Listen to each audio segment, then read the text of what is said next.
सबरी के आश्रम पगधार। भगवान सबरी मैया के आश्रम में आ गए।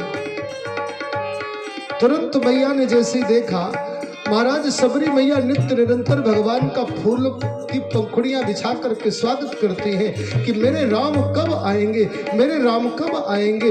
गुरु जी ने कहा है तो देखना मेरे राम एक दिन आएंगे। किंतु इस संत आकर के बोलते हैं कि तेरी तो उम्र हो गई, कब से तो प्रतीक्षा कर रही है, अभी तक राम नहीं आए, तू कैसे जानती है तेरा अंतिम समय आ गया।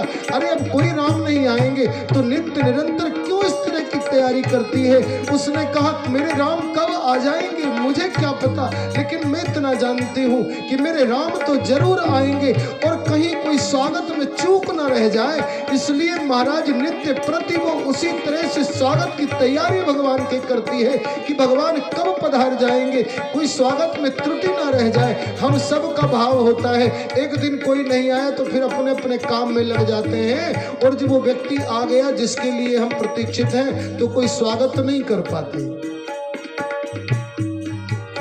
सबरी देखी राम गृह आए, सबरी देखी राम गृह आए, सबरी देखी राम गृह आए, मुनि के वचन समुझी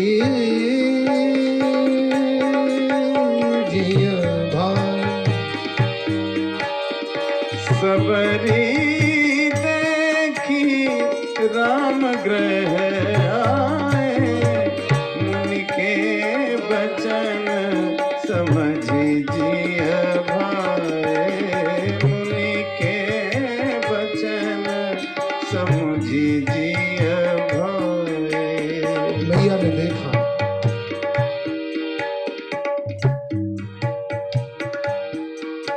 शबरी मैया ने देखा भगवान आ गए। तुरंत सादर जल ले चरण पखारे, सागर जल ले चरण पखारे, सादर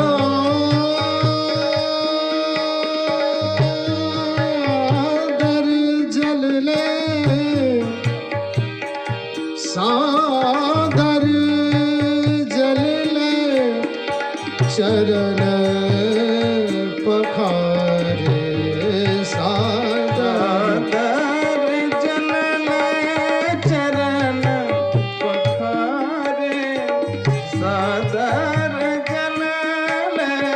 चरण पखारे, सादर जल ले चरण पखारे,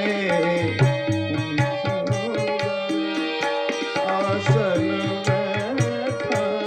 जल लिया, भगवान के चरण पखारे, आसन पर विराजमान किया, हाथ जोड़कर के प्रभु मुझे पूरा विश्वास था कि एक ना एक दिन आप मेरे आश्रम पर जरूर पधारेंगे। मेरे गुरु जी ने मुझसे कहा था, महाराज गुरु की बात में जिसको भरोसा है ना उसको फिर भगवान देरी नहीं करते। कल भी प्रसंग हुआ था, कितने ही कितने दुर्गुणों को गिनाया, कितने ही कितने सद्गुणों को गिनाया कि भगवान कहाँ रहते हैं, लेकिन फिर एक स्वभाव भगवान का कौन सा है, बोले अवगुण तज गुण सबके गुण गाही। भगवान का एक सबसे बड़ा स्वभाव ये है कि वो सबके अवगुणों को छोड़ करके उसके गुण को ग्रहण करके उसको हृदय से लगा लेते हैं। कितना भी अवगुण क्यों ना हो, लेकिन अगर भगवान के प्रति आपका अनुराग है, महाराज अवगुण तो इस शरीर का स्वभाव है। भगवान ने गीता में भी कहा है कि जिन त्रिगुणित तत्वों से इस शरीर का निर्माण हुआ है उन गुणों के कारण ही इस शरीर में गुण और दोष होता है, इनको कोई बदल नहीं सकता है।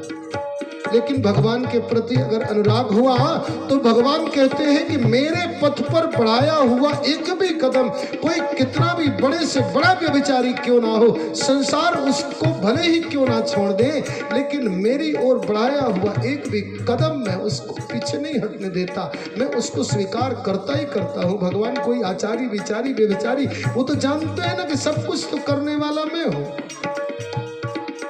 सबरी मैया के ऊपर भगवान अत्यंत प्रसन्न हुए। मैया ने यथोचित स्वागत किया। मैया ने जो चुन चुन करके फल रखे थे उन फलों को भगवान को दिया। देखो, जब व्यक्ति भाव विह्वल हो जाता है तो भाव विह्वलता की अवस्था ऐसी होती है कि उस समय उसको कुछ समझ में नहीं आता। एक प्रेमी केवल ये सोचता है कि प्रेमास्पद को कहीं कोई किसी तरह का दुख ना हो जाए, कितना मैं उसको सुख दे सकूं, इस सुख देने के भाव से वो किस तरह का काम कर जाएगा कोई सामान्य मानव सोच नहीं सकता है। भक्तमाल में जो कथा है, सबरी मैया ने झूठा बेर खिलाया, झूठा फल खिलाया। कई लोग कहते हैं कि ऐसा कैसे हो सकता है, लेकिन ये भाव विह्वलता की अवस्था, भाव प्रबलता की अवस्था ऐसी होती है कि उस समय उसको ही लगता है कि कहीं थोड़ा सा भी कड़वापन आ गया, कहीं थोड़ा सा खट्टापन आ गया तो फिर मेरे सरकार के मुख का स्वाद कैसा हो जाएगा। वो ये थोड़ी जानता है, भाव में जो रहता है उसको कुछ समझ में नहीं आता, इस संसार के लोकाचार को नहीं जानता। भगवान से हाथ जोड़ करके प्रार्थना करती है, प्रभु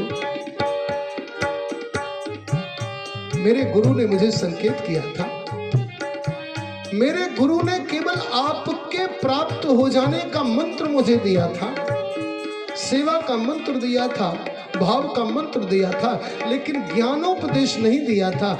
मेरे गुरु ने कहा था कि मैंने तुमको ऐसा रास्ता बता दिया है कि सबरी तुम चिंता नहीं करना, भगवान स्वयं आकर के और तुम्हें ज्ञानोपदेश करेंगे। तो भगवान ने ज्ञानोपदेश किया।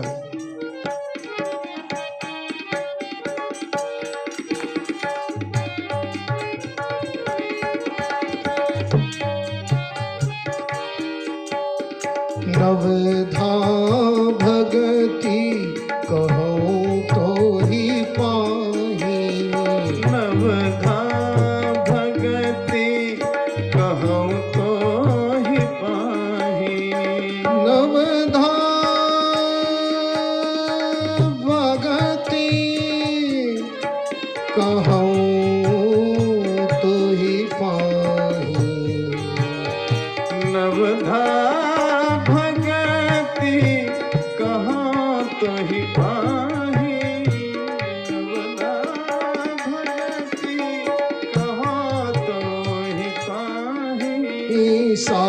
सावधान सुनो धरो बन माही, सावधान सुनो धरो मन माही।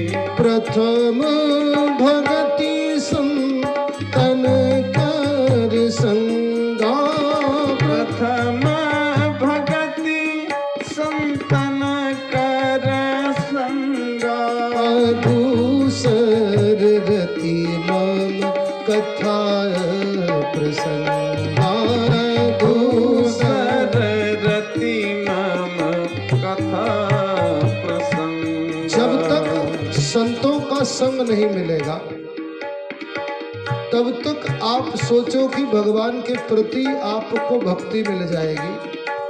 भाई संतों का संग होगा तब तो भाव होगा। तो पहला आवश्यक है क्या? सत्संग होना। अच्छी संगत का असर होता है महाराज। तो भगवान ने पहली भक्ति क्या कहा? प्रथम भगति संतन कर संगा। और तब दूसरी भक्ति क्या है जो हम लोग अभी कर रहे हैं? भगवान की कथा गा रहे हैं और भगवान की कथा को सुन रहे हैं। भगवान की कथा और गाने और सुनने का भाव ये होता है कि हम भगवान की कथा जिस तरह से गा रहे हैं तो सबरी मैया का प्रसंग अगर चल रहा है तो सबके चित्त में सबरी मैया आके बैठ गई कि नहीं बैठ गई? सबके चित्त में सबरी मैया बैठी कि नहीं बैठी, भगवान आके बैठे कि नहीं बैठे। तो कथा के माध्यम से आपको, भाई भागवत जी में कहा है ना कि हृदय अवरुद्धते यत्र शस्त्रभि तत्क्षणात्, आपके हृदय में भगवान की कथा को सुनने की इच्छा मात्र से भगवान आपके हृदय में आकर के तत्क्षणात् अवरुद्धते यत्र, उसी समय आकर के अवरुद्ध हो जाते हैं। भगवान अगर कथा चलने लगी तो आपके मन मस्तिष्क पर भगवान का प्रत्यक्ष वास हो जाता है और आप भगवान के दिव्य दर्शन करते हैं। अब कौन सा है? बोले संतों का संग हुआ तो कथा में भाव जगा। अब जब कथा में भाव जगा तब फिर गुरुजनों के प्रति प्रीति बढ़ जाती है। भाई भगवान की कथा सुनी तो भगवान अब मिले कैसे? तो भगवान मिलेंगे तब जब गुरु की कृपा होगी तब।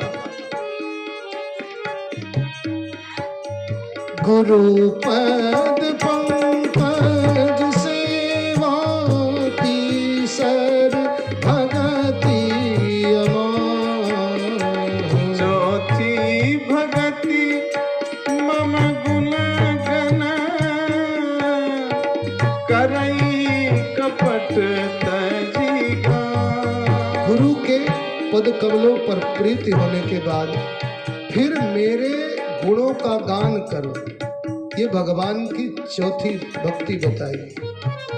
ये सारा कपट अपने आप जब गुरु की कृपा हुई तो भगवान का गुणानुवाद करोगे, और भगवान का गुणानुवाद ही जब करोगे तो अपने आप तजने की आवश्यकता नहीं, भगवान की कृपा मात्र से ही सब कुछ छूट जाता है। जितना अवगुण होता है ना धीरे धीरे वो सब छूट जाता है। और तब फिर जब भगवान के प्रति आपका अनुराग हो गया, मन का मैल दूर हो गया, कपट दूर हो गया, तब फिर आपका विश्वास किस पे होता है? मंत्र जाप मम दृढ़ विश्वास, मंत्र जाप मम दृढ़ विश्वास, पंचम भजन सुवेद प्रकाशा, पंचम भजन सुवेद प्रकाशा, छठ दम शील विरति बहु कर्मा, छठ दम शील विरत बहु कर्मा, छठ दम शील विरत बहु कर्मा, निरत निरंतर सजन धर्मा, निरत निरंतर सजन धर्मा। छठवा भाई दम शील, विरति माने विरक्ति, भाई इंद्रियों का दमन, इंद्रियों को दबाना। जब इंद्रियों को आप जीतने का प्रयास करोगे